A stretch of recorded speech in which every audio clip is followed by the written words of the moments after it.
ओम नमो ओंकारेश्वर देवताय नमः। ओम नमो ओंकारेश्वर देवताय नमः। ओम नमः शिवाय.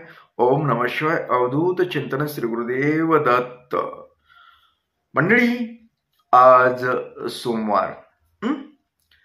नेहमीप्रमाणे सोमवारी जी तुम्ही मंडळी जोडल्या गेलेल्या आहात खूप दूरवरनं, त्या मंडळींचे शिवाभिषेक, पूजा, या निमित्ताने आपल्याकडे पूजा अभिषेकसाठी काही दक्षिणा वगैरे पाठवतात. त्यांचे अभिषेक पूजा करून घेतल्या. त्यांच्यासाठी आणि तुमच्यासाठी शंभूकडे प्रार्थना केली. तुम्हाला चांगल्या प्रकारे आरोग्य लाभावं, तुम्ही सुखी समाधानी आनंदी राहावं,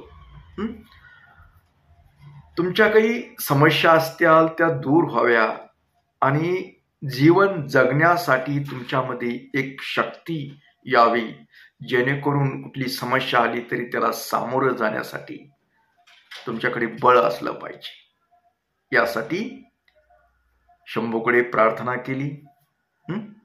तर मंडळी, आज विषय घेतला आहे की खूप मंडळी विचारतात की तुम्ही आजकाल म्हणजे बरेच 4-5 महिन्यापासून म्हणले शिवशक्ती मंत्र साधना करताय, आमच्यासाठीही करा, आम्हाला काही सेवा द्या, विचारतात, पाठवतात. तर काही मंडळीच्या मनामध्ये शंका आहे की नेमकं आम्ही काय करावं, तुम्ही करताय मग आम्ही काय करावं लागतं का, आमच्यासाठी काही सेवा असते का? तर हो, तुमच्यासाठी सुद्धा सेवा असते. आपण थोडक्यात ही मंत्र साधना एक समजून घेऊया.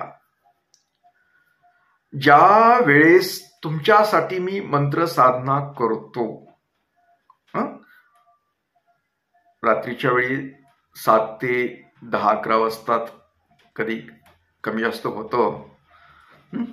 त्याच्यामुळे मी फोन म्हणजे तुमचे घेत नाही. मला दुःख वाटतं, त्याबद्दल मी दिलगिरी पण व्यक्त करतो. तर ती मंत्र साधना ज्यावेळेस तुमचं नाव घेऊन तुमच्या नावा पुढे कोणता मंत्र करायचा हे ठरवलेलं असतं. तुमची समस्या काय आहे हे मी ठरवलेलं असतं आणि त्या पद्धतीनं ते उपचार केले जातात. मंत्रोपचार म्हणतात आपण, मंत्राद्वारे.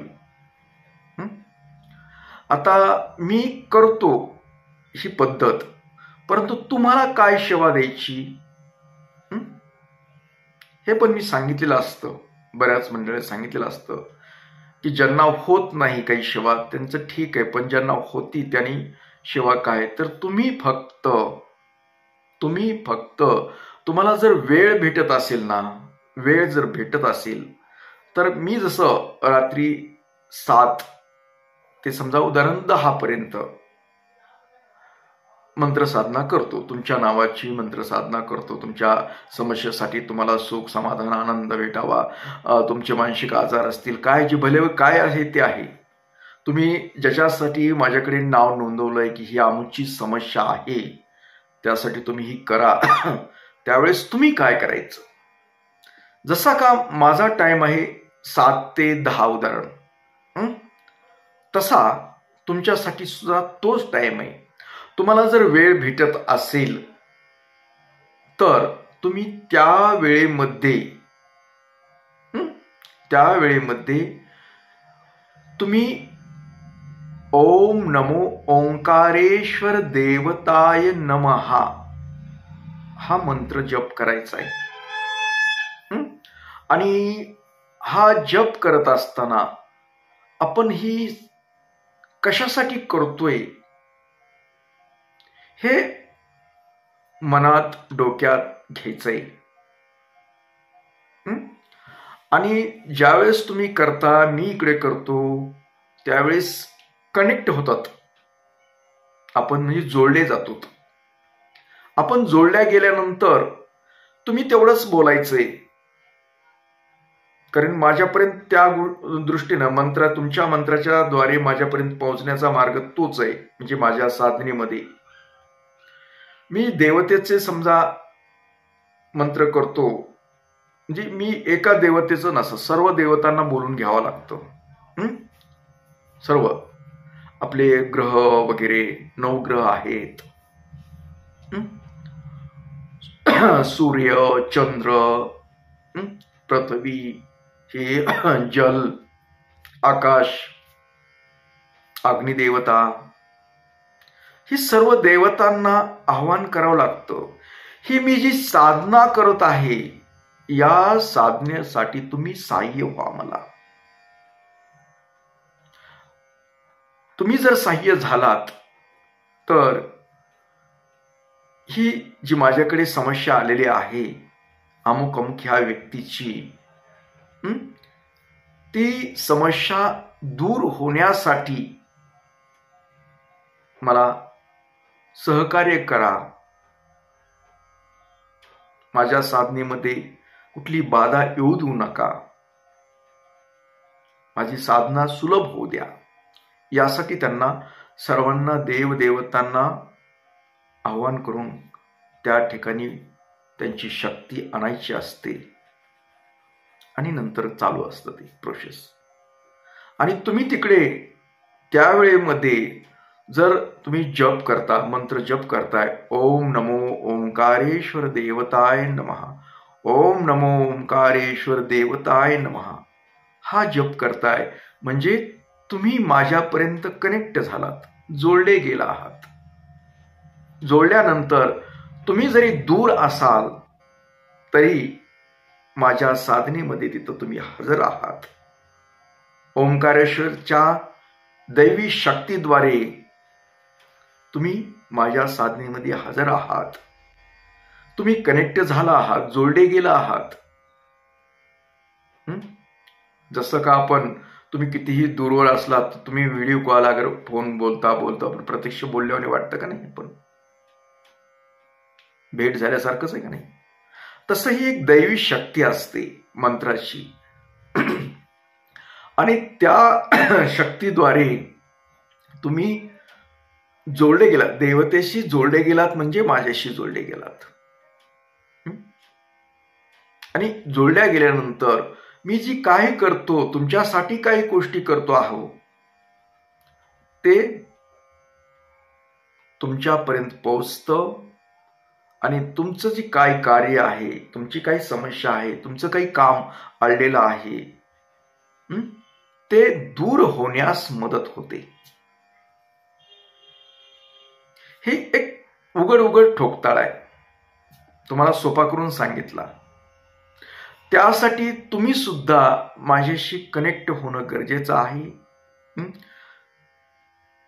तुम्हाला ज्यावेळेस साधना करायची आहे, अगर माझ्याबरोबर तुम्हाला बसायचं आहे, मंत्र जप करायचा आहे, त्यावेळेस तसं मला सांगावं लागतं.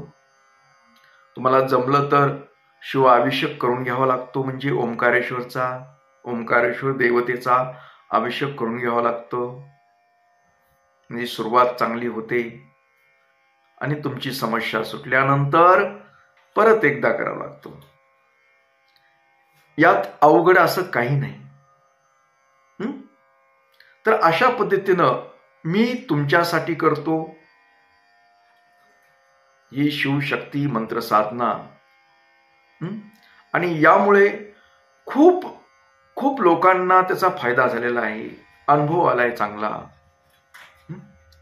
हे मीपणा वगैरे काही नाहीये प्रकार, अगर ह्याच्यात काही जादूटोण्यातला प्रकार काही नाहीये. एक मंत्रशक्तीचा एक प्रभाव आहे तो. तुमचे मानसिक आजार असतील, ताण तणाव असतील, प्रदीर्घ काळाने खूप आजारी असाल तुम्ही, काय जे आहे ते आहे. म्हणतात ना, दवा आणि दुवा. तुम्ही आजारी आहात, दवा घेत राहा, पण दुवा पण घ्या. शंभूचा दिवा घ्या,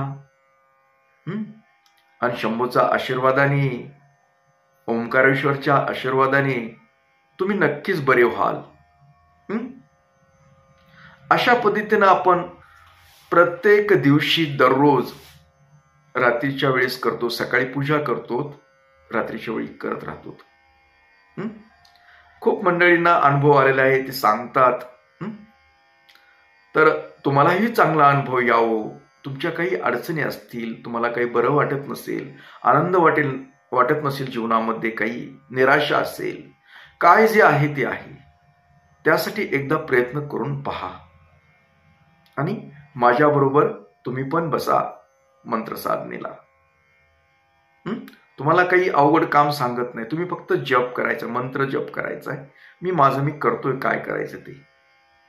कारण दोन्हीच्या ह्याच्यामध्ये काम एकदम सुपर होतं आणि तुमचं कामच होतं. तर असो, याबरोबरच आजचा आपला हा शंका समाधान कार्यक्रम इथेच थांबूया. परत भेटूया उद्या सकाळी यावेळी आणि याच ठिकाणी. त्यापूर्वी एकदा तुमच्यासाठी मी प्रार्थना करतो शंभूकडे. तुम्हाला चांगल्या प्रकारे सुख लाभावं, तुम्ही समाधानी राहावं, तुम्हाला चांगल्या प्रकारे आरोग्य लाभावं, तुम्ही निरोगी राहावं आणि सदैव आनंदी राहावं, अशी मी ओंकारेश्वर चरणी प्रार्थना करतो आणि हा कार्यक्रम इथेच थांबवतो. तर मंडळी, याबरोबरच आजचा हा कार्यक्रम इथेच थांबवला. परत भेटणार.